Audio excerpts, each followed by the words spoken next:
that was created by the users because they wanted to share their knowledge, and again for free.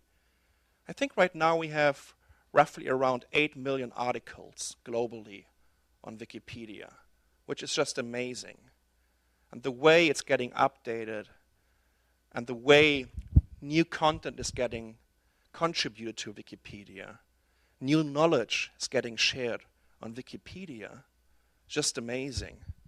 And it just shows us what we can do when people are getting together and they're sharing their knowledge and they're not keep hiding in their own little office room, and trying to keep the content for themselves. Because everyone knows Wikipedia right now, and most of us are using it. Are you doing a research?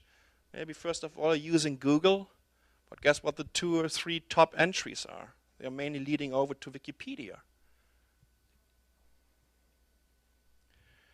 So what Wikipedia is showing us is a form of crowdsourcing and swarm intelligence, kind of buzzwords right now. Everybody is talking about crowdsourcing or swarm intelligence. Well, swarm intelligence was actually came out, I think it was in the late 80s, when the first 2 scientists, sorry about that, I don't have the name right now, came up with this word. But actually, the theory of swarm intelligence is way older. It goes back to 1906. It was a British scientist called Francis Galton. Well, what Francis Galton did during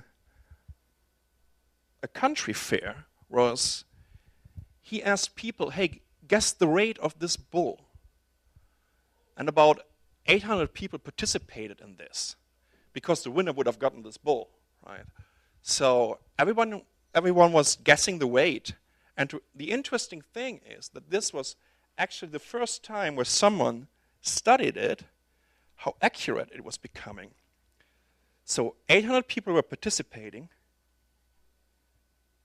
The average guessed weight was 1,197 pounds.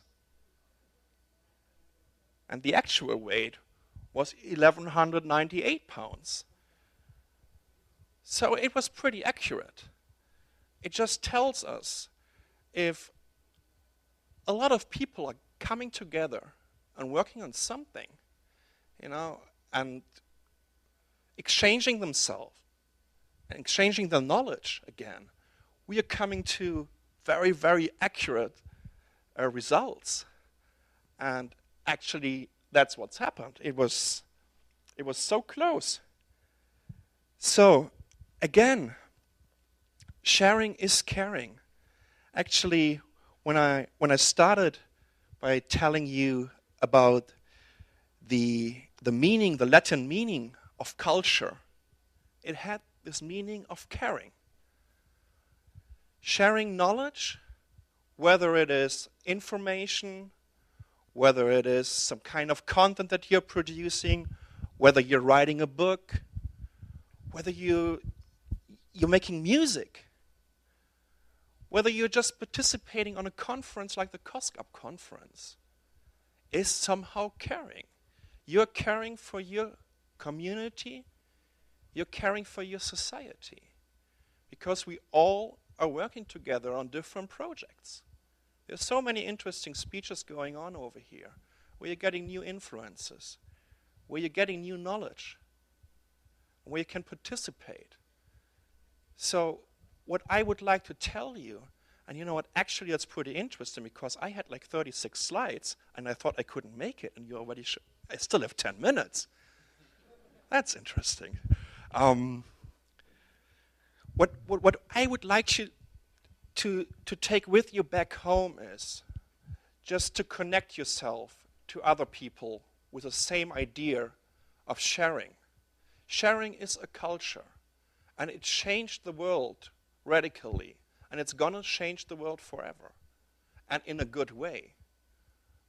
Open source software, open source licenses were leading the way. What is now changing into content sharing, information sharing, crowdsourcing, whatever you want to call it. We are producing new information every day. Just do me one favor. Make sure it's freely available. Make sure other people can participate. And don't be afraid of, oh my God, I can't make money with it. Right? Because that was a big problem when I think about this like 10 years ago. Like, how can you make money with a Linux distribution? So we had two options. Whether you're letting it branded by a huge company that's going to buy you, or you're selling a support package. That was the only way to make money with Linux at that time. But now it's completely different. We have application developers over here that are able and capable of selling their own apps over this app infrastructure and ecosystem that we have for the iPhone, that we have for Android, that we will have for MeeGo, that we also have for BlackBerry, but I'm not sure if we have that very much longer. So actually what you can do is you can really monetize your ideas.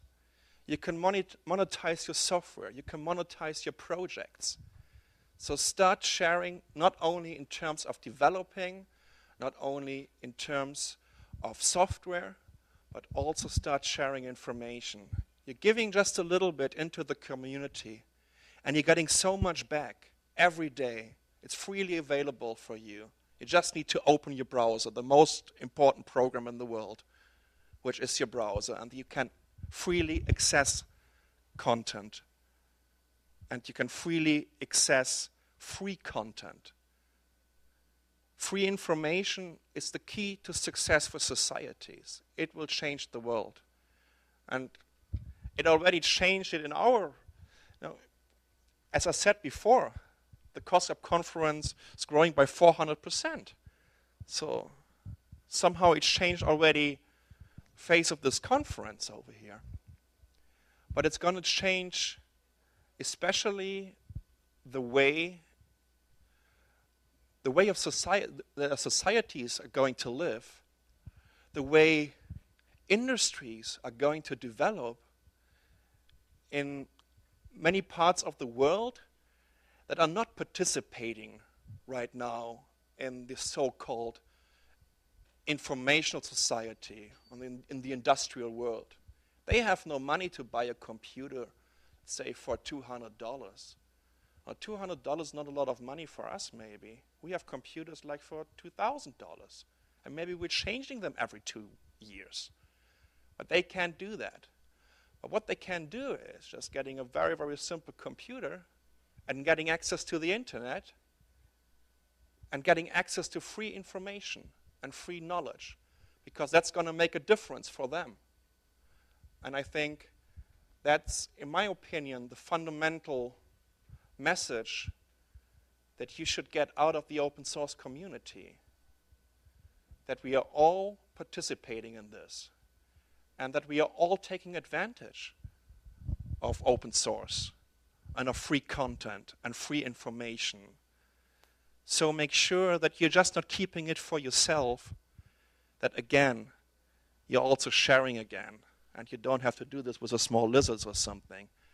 Get your ideas on the internet, get your ideas out there in the networks, connect yourself, and share your work. Thank you.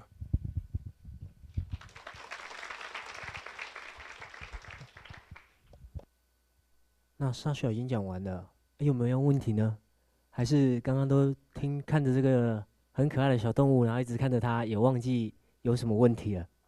啊，沙小希望大家有这个 FreeWord 的一个想法。那不知道有没有什么其他要跟他做一个互动的讨论的部分？也欢迎大家说，如果不敢直接讲，对吧？中国人都喜欢沉默是金，地上捡黄金。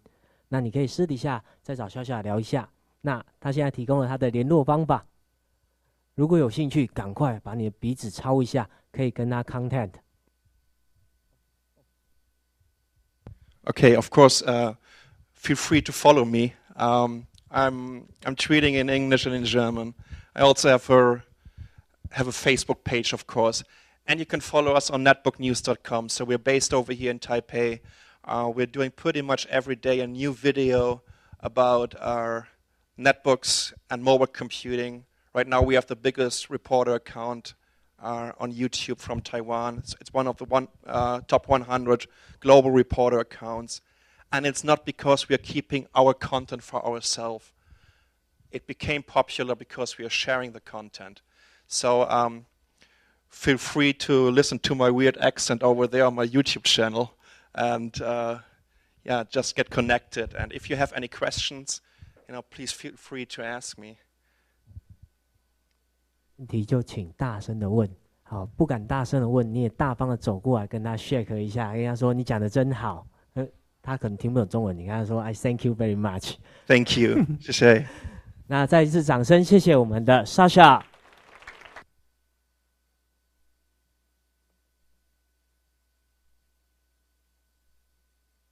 稍待一下，我们会有叶平，糟糕，我要去找一下他，因为他可能在别的，你什么都跑过来，7月，好，那各位稍等一下，那 stand by 一下就可以开始准备下一场的议程。